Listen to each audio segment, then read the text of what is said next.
తెల్లవారుజామున 3 గంటలకి ఊరంతా పడుకుంది. మేము మాత్రం బ్యాగులు పట్టుకొని తిరుపతి వెళ్ళడానికి పూరి తిరుపతి ట్రైన్ కోసం వైజాగ్ రైల్వే స్టేషన్లో వెయిట్ చేస్తున్నాం.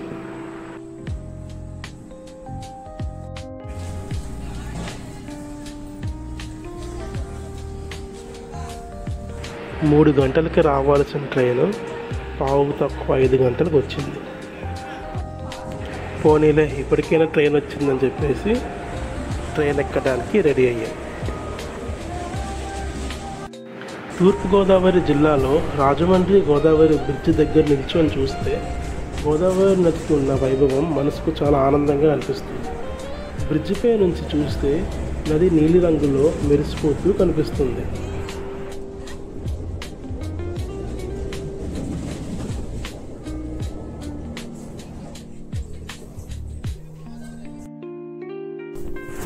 పశ్చిమ గోదావరి జిల్లా పచ్చని భూములను కలిగి ఉన్న ఒక అద్భుతమైన ప్రదేశం. భీమవరం, నరసాపురం, పాలకొల్లు విస్తారమైన పంట పొలాలు మనసుకు ముచ్చట పుట్టిస్తాయి.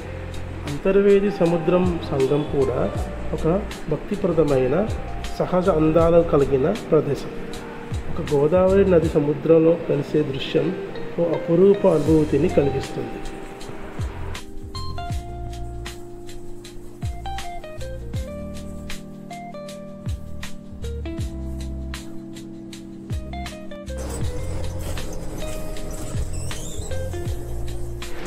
రైలు విజయవాడ స్టేషన్ దాటి పొదలకూరు వైపు దూసుకెళ్తుంటే అందరూ కాస్త విసుగ్గా కూర్చున్నట్టు అనిపించింది. అప్పుడే మేము తంబోలా ఆడుదామా అని ఫిక్స్ అయ్యాం. వేడి వేడి టీ కాఫీలతో పాటు స్నాక్స్ తింటూ హ్యాపీగా తంబోలా గేమ్ ఆడుకున్నాం.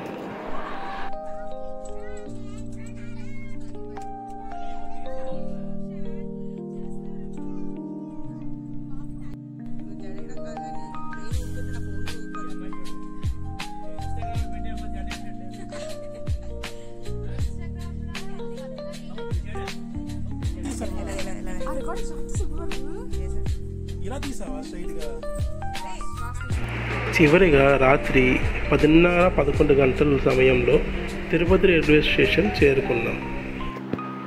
రైల్వే స్టేషన్లో ఓం నమో వెంకటేశాయ అనే గానం వినిపిస్తుంది. బయటికి వచ్చేసరికి అలిపిరి వరకు వెళ్ళే ఆటోలు, బస్సులు కనిపించాయి. తిరుమల కొండలు దూరంగా కనిపిస్తూ స్వామి దర్శనం ఇంకొంచెం సమయం అని మనసులో ఉల్లాసంగా కలిగించింది.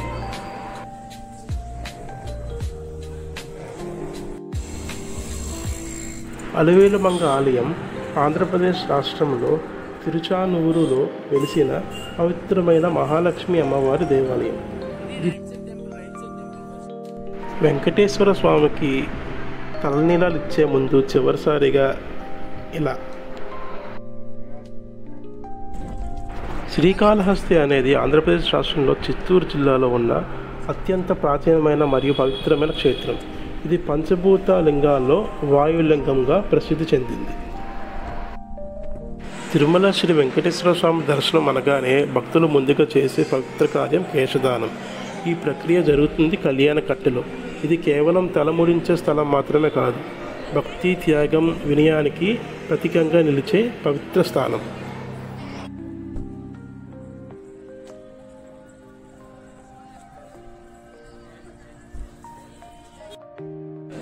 తిరుమల వెంగమాంబ భోజనశాలలో ఉన్న గోడ చిత్రాలు భక్తులను ఆకర్షిస్తూ ఆధ్యాత్మిక తత్వాన్ని ప్రతిబింబిస్తుంది. ఈ చిత్రంలో తిరుమల నుంచి శ్రీశైలం వరకు ఉన్న ముఖ్యమైన క్షేత్రాలు ఉన్నాయి. ఇది తిరుమల, అహోబిలం, ఇంకా వెనుకొండలో ఉన్న శివయ్య క్షేత్రం ఒకటి, మహానంది, లాస్ట్ శ్రీశైలం.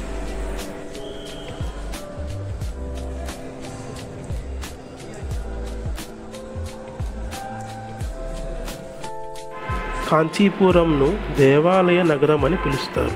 ఇది తమిళనాడు రాష్ట్రంలో ఉన్న పురాతన నగరాల్లో ఒకటి. హిందూ ధర్మంలో మోక్షపూరిగా ప్రసిద్ధిగాంచిన ఈ ప్రదేశం శివశక్తి, విష్ణు దేవాలయాలకు కేంద్రంగా నిలుస్తుంది. కాంచీపురం దేవాలయాలు తమ ఆధ్యాత్మిక శిల్పకళా వైభవం, చారిత్రక ప్రాముఖ్యతతో భక్తులను పర్యాటకులను ఆకర్షిస్తాయి. కంచి ఏకాంబరనాథర్ ఆలయం కేవలం శివాలయం మాత్రమే కాదు, శైవ భక్తికి ప్రతిబింబంగా నిలిచే మహాపుణ్యస్థలం.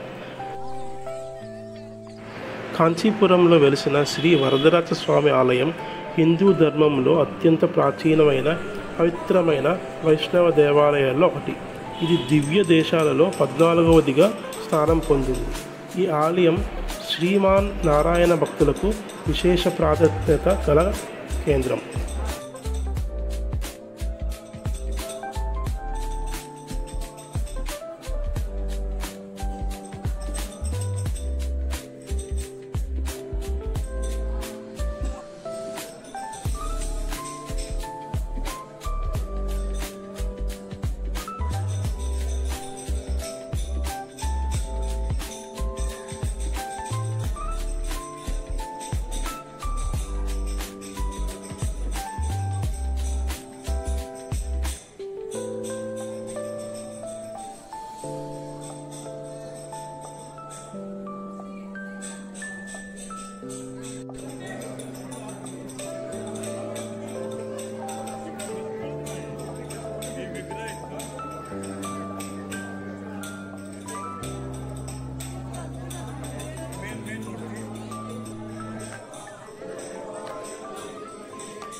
కంచి వరదరాజస్వామి ఆలయం కేవలం దేవాలయం మాత్రమే కాదు, వైష్ణవ భక్తికి మార్గదర్శకంగా నిలిచే పవిత్ర క్షేత్రం. విష్ణు భక్తులు తప్పక ఒక్కసారి ఇక్కడికి వెళ్ళి స్వామివారి అనుగ్రహం పొందాలని శాస్త్రాలు చెబుతున్నాయి.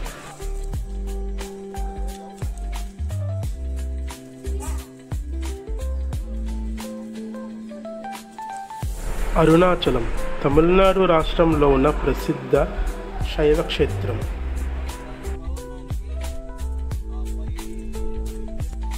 అరుణాచలంలో మేము నివసించిన గవర్నమెంట్ కాటేజ్ హోటల్ తమిళనాడు.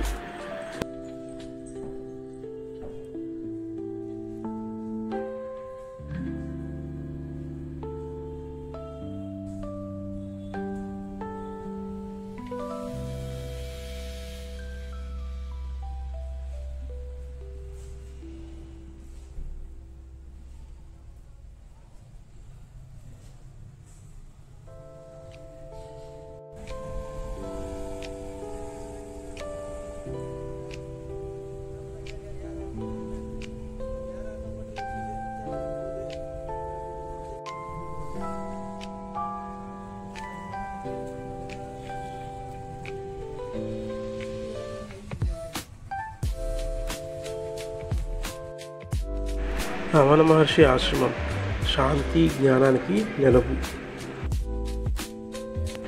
లక్షలాది మంది భక్తులు ఈ 14 కిలోమీటర్ల గిరి ప్రదక్షిణ చేస్తారు. దీనిని శివుడిని చుట్టూ తిరిగే సమానంగా భావిస్తారు. గిరి ప్రదక్షిణ ముగించుకొని రిటర్న్ వైజాగ్ ప్రయాణం స్టార్ట్ చేశాం. పుణ్యక్షేత్రాల దర్శనం కేవలం ఆచారమే మాత్రమే కాదు, ఇది ఆధ్యాత్మికత మనశ్శాంతిని పెంచుతుంది. హిందూ ధర్మం ప్రకారం తీర్థయాత్రలు మన జీవితాన్ని పవిత్రంగా మార్చే ఆధ్యాత్మికత ప్రయాణం.